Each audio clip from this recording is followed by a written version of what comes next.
Salam. Hari ini kita lanjutkan dengan pembahasan tentang surat sanggup, ya. Nah, sebetulnya surat sanggup itu mirip-mirip dengan wesel, ada perbedaannya sedikit, ya. Yang berkaitan dengan pihak yang tidak ada di dalam surat sanggup tapi ada di surat wesel. Ya, kita mulai dulu dengan pembahasan tentang surat sanggup. Sebetulnya surat sanggup adalah semacam surat yang menyatakan bahwa seseorang itu dapat membayar sejumlah uang yang dia tulis sendiri, ya, mengatakan bahwa dia sanggup untuk membayar. Ada dua jenis surat sanggup. Yang pertama adalah surat sanggup atas pengganti, ya, atau sering juga menggunakan istilah surat aksep, ya. Kemudian jenis yang kedua adalah surat sanggup atas tunjuk atau atas pembawa, sering juga disebut sebagai promes. Ya, ada dua jenis tadi itu, ada aksep, ada promes. Semuanya diatur dalam KUH Dagang. Kemudian ada beberapa perbedaan, ya, yang perlu Anda ketahui antara surat sanggup dengan surat wesel, gitu ya. Yang pertama adalah yang paling utama adalah bahwa surat sanggup itu tidak ada pihak yang tersangkutnya, karena yang membayar itu adalah penerbit sendiri, tidak ada tersangkutnya, ya. Sedangkan pada surat wesel itu ada tersangkutnya, suatu lembaga keuangan misalnya perbankan, gitu ya, ada pihak tersangkutnya. Nah, pada surat sanggup penerbit berjanji untuk membayar sejumlah uang, sedangkan pada surat wesel penerbit memerintahkan pada tersangkut untuk membayar sejumlah uang, ya. Nah, pada surat sanggup penerbit sekaligus sebagai tersangkut atau akseptan, ya, untuk membayarnya.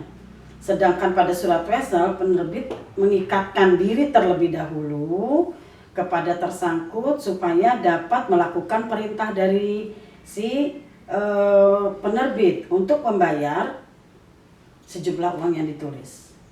Itu, ya, itu perbedaannya.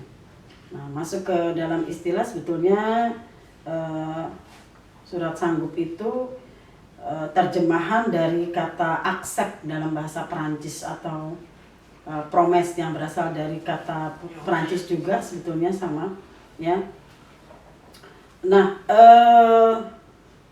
ini adalah surat berharga yang memuat kata aksep atau sanggup, ya, harus ada katanya, ada kata sanggup, yang mana penerbit menyanggupi untuk membayar sejumlah uang kepada orang yang namanya tersebut di dalam surat sanggup itu atau penggantinya, to order, ya, pada hari yang telah ditentukan, ya. Jadi harus ada kata-kata bahwa saya sanggup untuk membayar, gitu ya.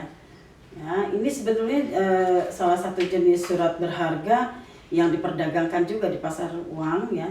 Ini dapat berupa surat sanggup yang diterbitkan oleh nasabah suatu bank atau lembaga keuangan lain, ya, karena sudah menerima kredit dari bank. Jadi memang sebetulnya dengan adanya surat sanggup ini ada beberapa hal yang penting juga, bahwa ini adalah bukti bahwa dia pinjam uang yang bersifat non tunai, ya. Ada juga klausula peralihannya, bahwa di situ disebutkan nama lain sebagai to order, orang sebagai yang penggantinya, itu bisa juga seperti itu, ya. Nah, yang terpenting dari surat sanggup itu adalah beberapa syarat-syarat formal yang tercantum di dalam pasal 174 Kitab Undang-Undang Hukum Dagang. Nanti Anda cek, ya, beberapa syarat-syarat formal, ya. Yang pertama adalah harus ada tulisan atau kata-kata sanggup pada surat itu, atau kepada tertunjuk, atau kepada order, kepada pengganti, dan itu harus tertulis di dalam teks pada surat sanggup, ya. Kemudian pernyataan kesanggupan tidak bersyarat untuk membayar sejumlah uang. Ya. Kemudian harus ada penetapan hari bayarnya kapan. Kemudian penetapan tempat di mana pembayaran dapat dilakukan. Kemudian nama pihak yang menerima pembayaran.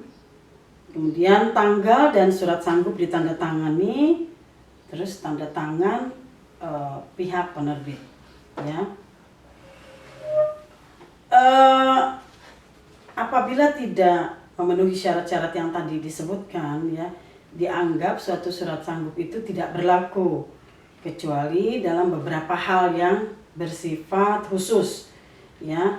Misalnya tidak ditentukan hari bayarnya, ya.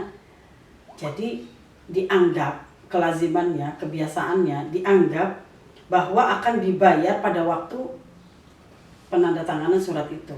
Kemudian bila pembayarannya tidak disebutkan, maka tempat penandatanganan surat sanggup itu dianggap sebagai tempat pembayaran. Ini kebiasaan-kebiasaan di dalam surat berharga.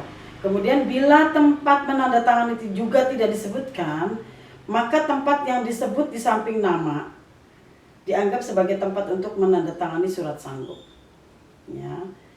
Nah, itulah bahasan mengenai surat sanggup. Sebetulnya kalau waktunya cukup kita bisa merinci apa itu tanda tangan yang mengeluarkan surat sanggup, pengaturan surat sanggup dan lain sebagainya, ya. Yang terpenting adalah bahwa bentuk surat sanggup itu harus ada tulisan saya berjanji dan sanggup membayar sejumlah uang di Semarang pada tanggal sekian sekian sekian, misalnya kalau di Semarang, ya. Semarang tanggal sekian sekian, tertanda siapa namanya, kemudian tanda tangan. Kira-kira itu adalah contoh dari isi surat sanggup, ya. Nah, kemudian ada juga sifatnya, ya, sifat dari surat sanggup, ya, bahwa dia bisa bersifat atau bisa menggunakan klausula pengganti atau atas order, ya. Dapat menggunakan kata klausula atas order, disebutkan lagi, dialihkan lagi kepada siapa namanya, ya. Kemudian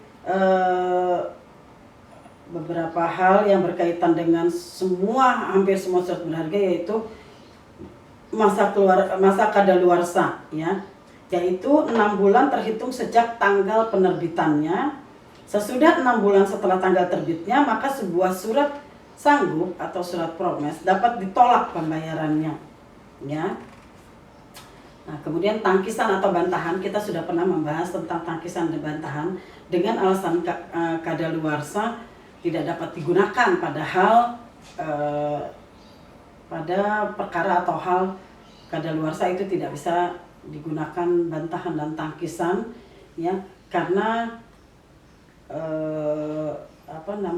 sudah ditentukan tanggal pembayarannya. Oke, berikutnya nanti kita bahas tentang surat cek, ya. Hari ini kita cukupi dulu. Assalamualaikum warahmatullahi wabarakatuh.